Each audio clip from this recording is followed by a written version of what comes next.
We're going to start a little bit differently today. We've got the latest episode of the Rebel Rave series. This was a concept started 2 years ago by Crosstown Rebels when they wanted to give a bit of a look in the behind-the-scenes lives of the artists from the label. Each Rebel Rave episode was created by Damien and Damian, and this takes the viewer on a whirlwind trip into the lives of the artists, to some of the gigs around the world, and tries to get inside the personalities of those artists. It's now aired on the biggest US cable network called Comcast, and it's got its own website called rebelrave.tv. The series is about to air its 11th episode, and this is a representation of the 6th Get Lost party in Miami, which was March this year. We're going to watch that now.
nasceu, põe estrela que cata brilhar, linda mar, põe areia, espanhol desse mundo.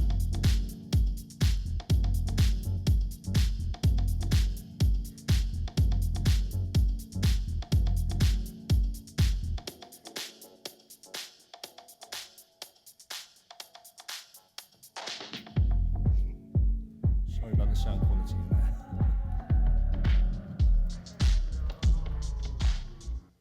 Okay, cool. Yeah. Damien, tell us a bit more about the concept with this and where you've been before. Well, And specifically with this episode, I thought it would be quite nice to just do a shorter film. I don't know if any of you have seen the other ones, but a shorter version of Rebel Rave where we just kind of focus on all our crew, the whole family. It's important, I think, for people to see the family atmosphere that we have between our fellow DJs and artists, producers at the label. And the Get Lost party was quite special, given that I managed to get 21 of our artists to play during this on this one day. So yeah, there you go. And tell us about Comcast. How many people are seeing this? And Well, you mentioned the other ones are a bit longer version. Well, the most recent episode, this one we're just going to launch this week, but the most recent episode before this was the one we filmed in Peru and at Machu Picchu. And I can tell you that we had, I think in the first week, over 12,000 views of that episode. On Comcast, I believe there's millions of viewers on this particular channel, the ARC channel.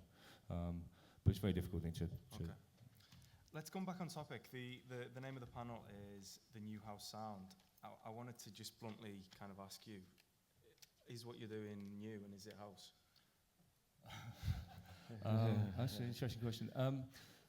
Is it new? I don't think it's so much new. I think it's more just a development of house music. We've been, as a label, we've been pushing. Well, personally, I've been pushing music like this, I feel, for many years, even before Crosstown Rebels. So I don't think it's particularly new. I just think that there's a new awareness of the music that we're making and releasing. I think there's a new development in the kind of people that are coming out to party with us and to people that are buying our music, people that are coming to dance at our parties. There's a new atmosphere. I think Ibiza has had a lot to do with that. I think clubs like DC10 have definitely developed the global awareness of our music. And yeah, I think there's just some very interesting people making music. And for me, I like to try and find some personality behind the music. I think for many years, dance music was particularly faceless. And I think as an organisation, we're trying to work with people that have something to say beyond just the music. I think I was just going to say that I think there's a new general open-mindedness towards music in clubs and, you know, and DJs and people who are dancing. Everyone doesn't think, I'm going to a specific genre kind of night now.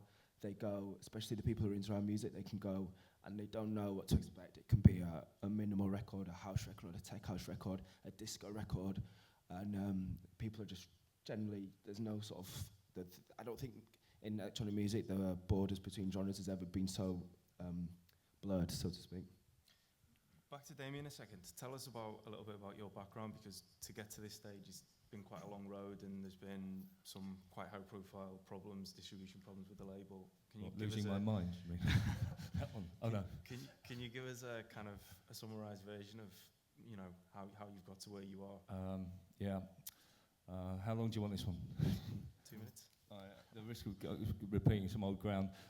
Well, I kind of was brought up on listening to DJs like Pete Tong on Capital before he was on Radio 1, and I was getting inspired by people like him and Giles Peterson, and kind of watched that whole mutation from the soul, jazz, hip-hop, electro scene into a bit of drum and bass and hardcore, and then got into techno and house as a result of all of that. So I kind of came into the whole rave scene from a different angle. Then I realised that I kind of had decks when I was 14 years old, so I kind of knew that there was a DJ thing there in the future, but wasn't sure how to get there. So I could write pretty well, I guess, and I started as a journalist and wound up as music editor at Dazed and Confused after stints at Straight No Chaser and Touch magazine. And then I kind of got spotted by Pete Tong and Phil Howes over at London FFRR, and they offered me the opportunity to start my own like boutique independent label, which I did for a while, and I learned a little bit about A&R and the whole process of signing bands and working with artists from them, and then went to move with Phil Howes and Felix the Housecat to set up City Rockers, which I was head of A&R for I guess 3 or 4 years, and then from there I left Phil to start Crosstown Rebels, and that was now 7 years ago.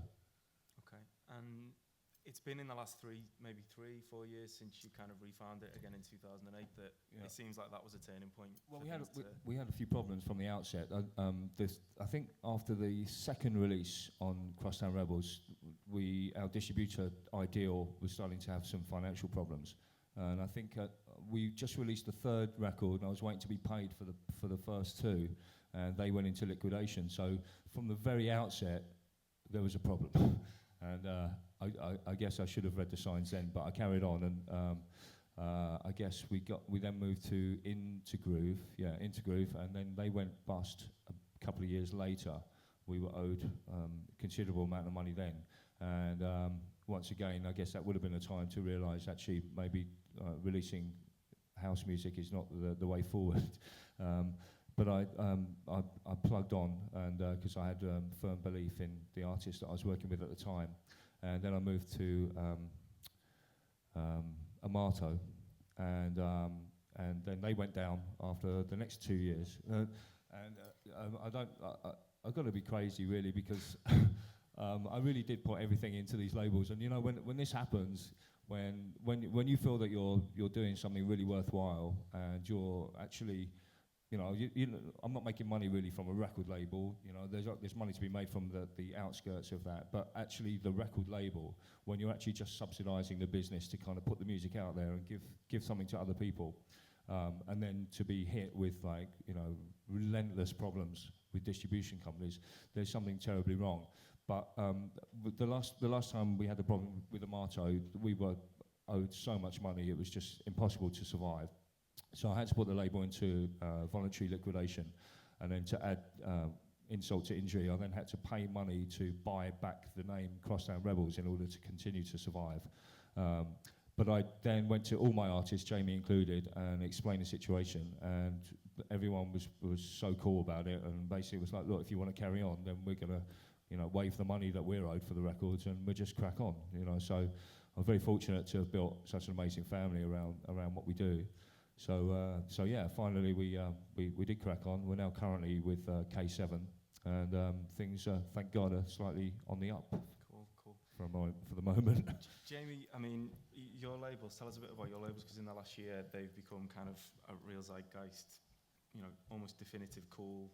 So many people following them. Tell us a bit about how you're managing that and the expectations that come from that. Yeah, basically, the whole concept of what I'm doing at the moment is Hot Natured. It's sort of the main name. Came about in Miami 3-4 years ago, when it was myself and Lee Foss as another artist from Chicago, and was mainly based in Los Angeles. And it was on the Monday after all the parties had closed, and we were just back at his apartment listening to lots of early 80s based funk disco records, and realizing that after a week in Miami, and I'm sure most of you have been there, you listen to so much house and techno music, we just needed a break.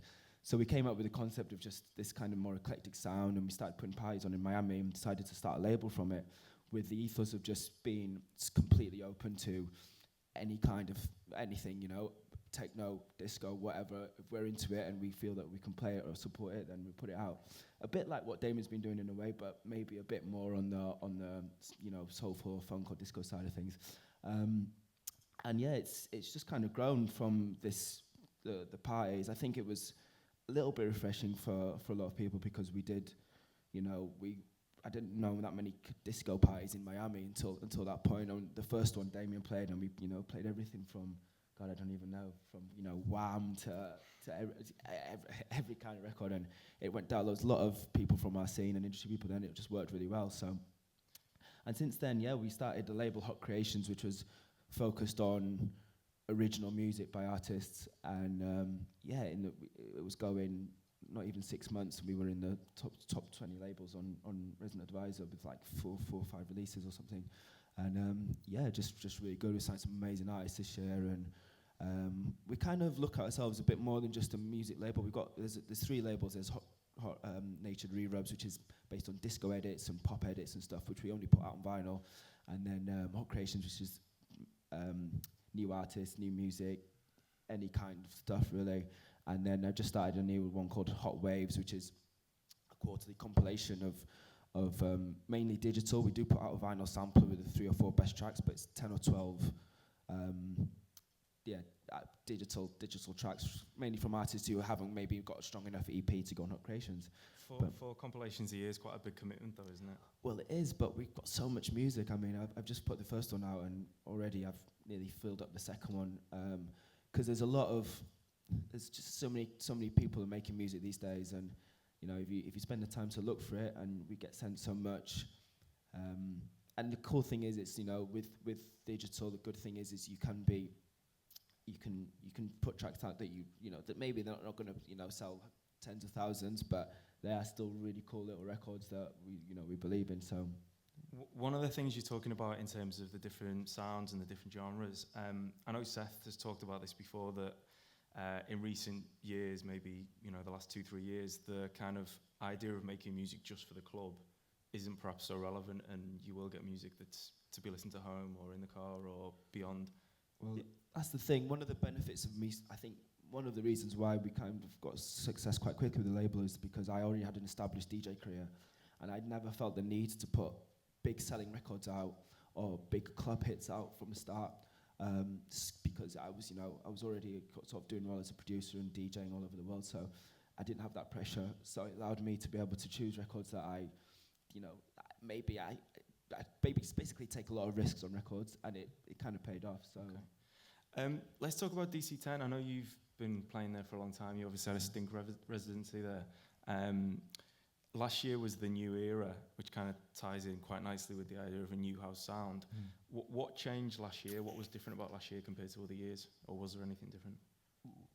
Well, there was definitely a big change when Luciano moved to Pasha. It was quite a big deal, and I think that was there was a change of not only personnel but sound. I think that Antonio and Andrea realised an opportunity to slightly change up the style of music that was predominant in the club, especially on the terrace. Actually, personally, I don't think I've changed that much at all over the past however many years I've been playing there.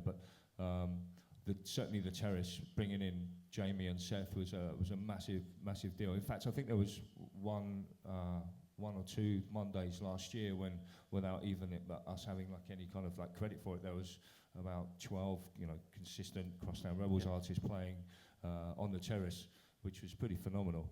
I just think that we've just found ourselves at the helm of this sound that other people are now starting to appreciate. I think that we've been there a little while, and there's been, you know how it is with different styles of music, there's draws and labels of things that come in and are cool for a while and then they drop out and lose favour.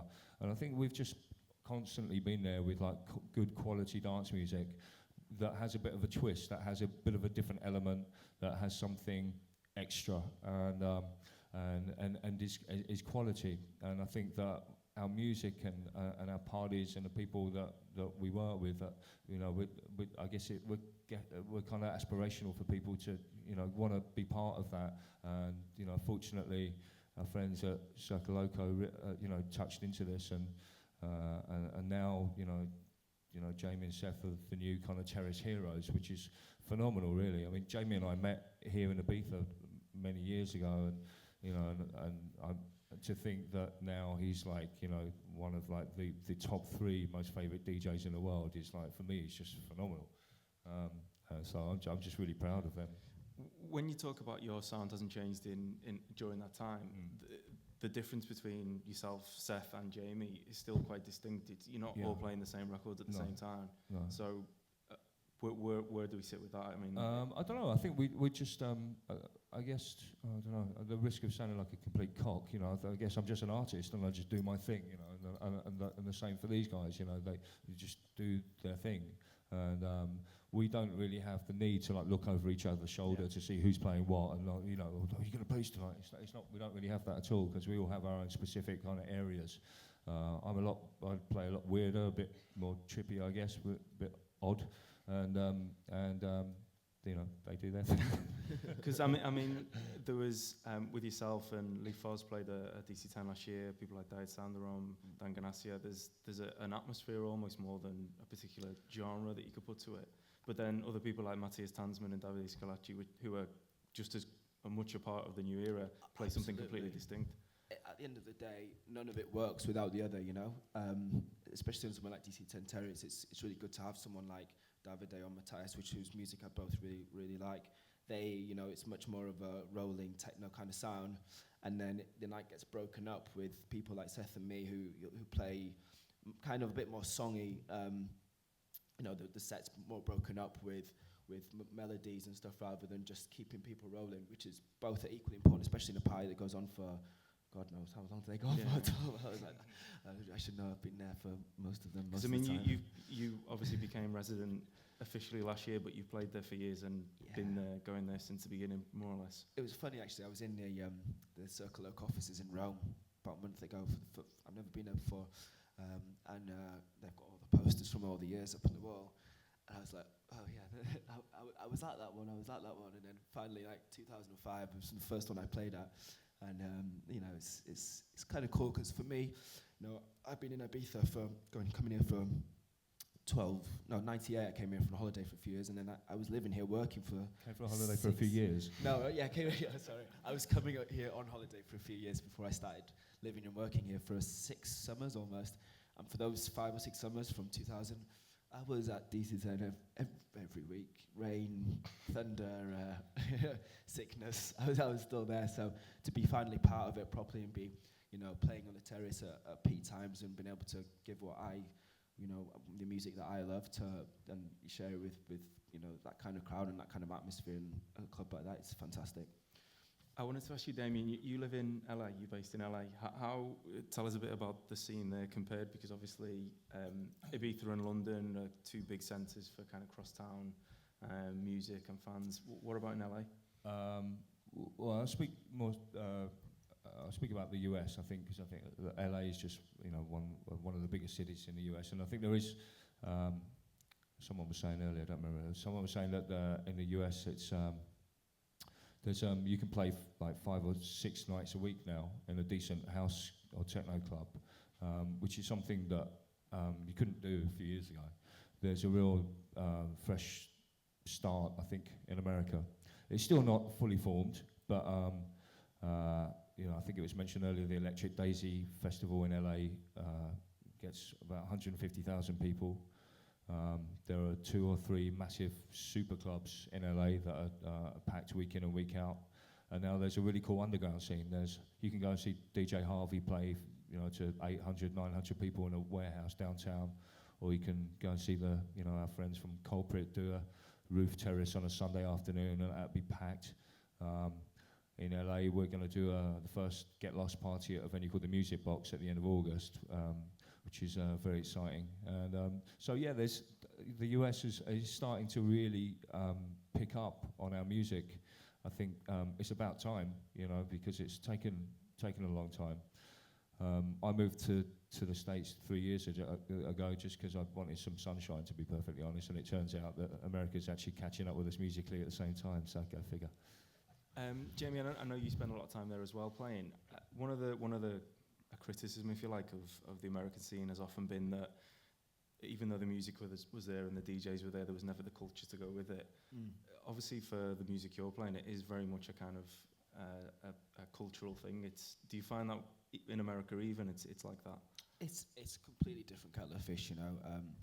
Somewhere like London or Berlin, or I was in Barcelona for a few days. There's a heavy scene. You put a decent DJ on in a party, whatever time of day it is, and it'll be full. There, it's becoming like that, especially in LA, New York. I was living for 3 months this this winter, and it's it's really cool. They're closing a lot of them down, but in Brooklyn, you can easily find a really underground warehouse party with hardly any advertising going on for How are these people finding you? How are they finding your music? How are they? You'd be surprised. There's a lot. There's a lot of Resident Advisor, for example. I think has a lot of presence over in America, and people do follow that. And I don't know. I think it's a lot of different scenes there. It's a really difficult question to answer because there's a lot going on there. And it's not as apparent, and the scene is definitely not as big as in the bigger cities in Europe. Yeah. But it's constantly growing. Every year I go back there, and like Damien said, there's more and more parties, and you can see the crowd growing, and the people becoming much more musically educated. I think there's a lot of interest in our music and our scene from a lot of the more legendary, slightly older DJs. I'd say, for example, I was doing a party with Seth in New York late last year, and Danny Tenaglia turned up, and he was told that he should come and check out the Troxler, and wanted to see it for himself, and ended up inviting us back to his house with about 60 of our friends to DJ for us, which was quite special. And that night he was saying, he's just starting to realise that there's like a whole new scene of like young producers, and young DJs. I like to put myself in the young bracket, by the way. Don't laugh. I think it's an interesting point because people like Kerry Chandler have begun playing again with Seca Loco. Tony Humphries played at DC10 last year. There's a big connection. I know Andre's a huge Larry Levan fan. There's a connection there, isn't there? I just think that there's just a lot of people some people catching up, other people wanting to be part of this kind of new scene, this new sound, and it's all good. For us, we're just making and playing really cool music, and people are taking to it. And I like to think that the music that we produce and release is the music of tomorrow, and as many people that can hear it, the better. So, I'm totally up for everyone coming on board within reason. It's also about, one of the biggest things for me was when I realised, not that many years ago, but quite a few years ago, that it's not just about buying new records. It's about old records as well. That was a massive turning point for me as a DJ in my career, probably by Ricardo Villalobos when I heard him playing in Cocoon, maybe 2004. We were both there. It was one of the best sets we've ever heard, and just realising that how broad you can be if you actually start really digging back of the incredible house music, especially that's been made over the last 15 years.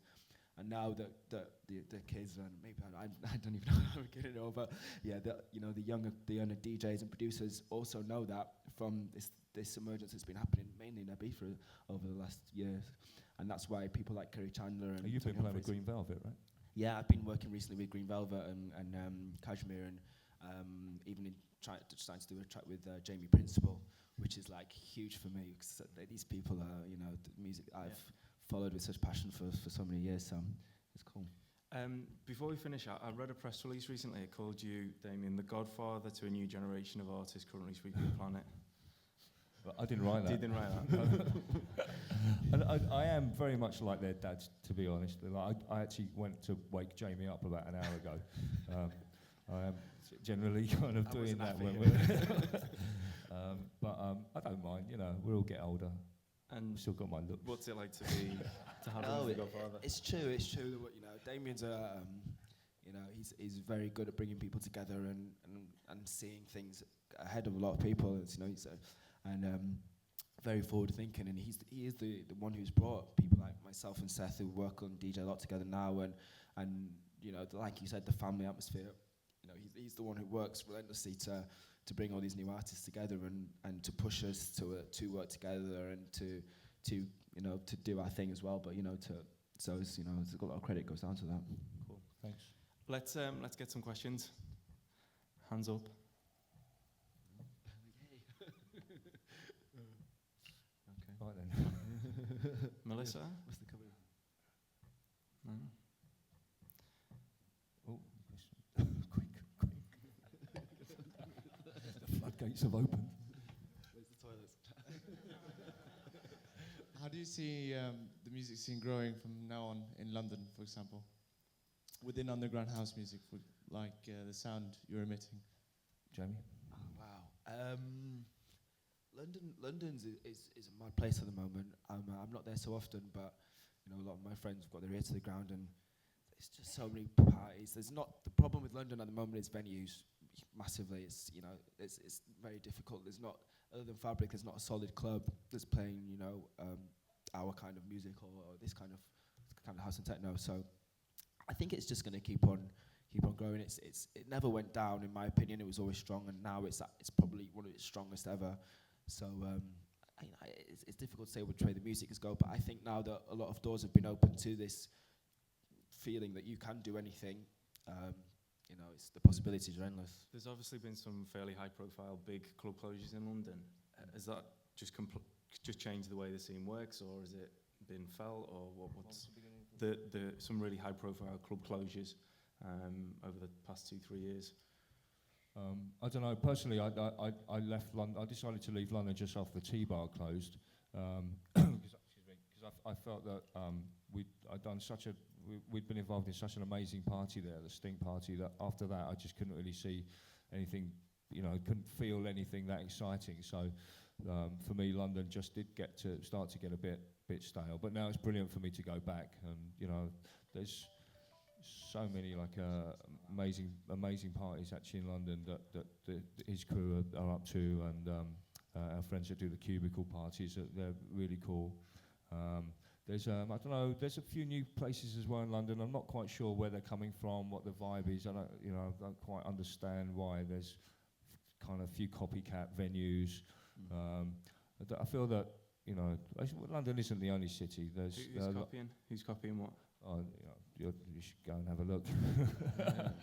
Don't want to name names, but no, there's a few places that have closed that are kind of a bit disappointing, and others that are still open that shouldn't be. But I don't know. I think it would be nice to have like a new custom-built club in every city just for us. Anyone? Okay. Any more questions?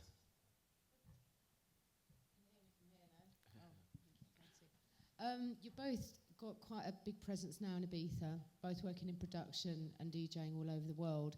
How important would you say globally is Ibiza for breaking new records? Massive. Ibiza still for me is, especially for artists and records.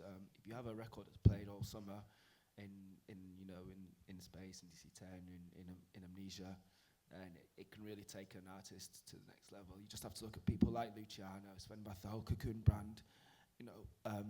I was going to Cocoon in early 2000s, and I saw it from the moment that people started. I think it was a lot to do with maybe when Manumission stopped becoming so popular and people started actually going to Cocoon. They just skyrocketed. It's purely because of what's going on here. You just have to think of how many people come here over the summer, seeing the billboards, going to the parties, hearing the music. It's just then transports over the whole world. So it used to be Miami was a place where you'd take your 12 inches and your record bag up to the DJ and persuade them to play it, and that would be where you'd break your summer record. But that doesn't happen anymore, unfortunately.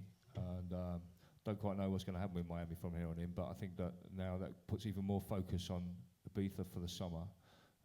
It means that we as a label have to find, I personally have to find, out of all the records that I'm wanting to release in any one particular year, I have to try and strategize it and stagger the releases, figure out which are the ones that will be the big summer tunes, which are the ones that can I feel that are going to be going off on the terrace at DC10 or Amnesia or whatever, and then try and work backwards and figure out your schedule, who to give it to and when, and then hopefully, all being well, things will work out.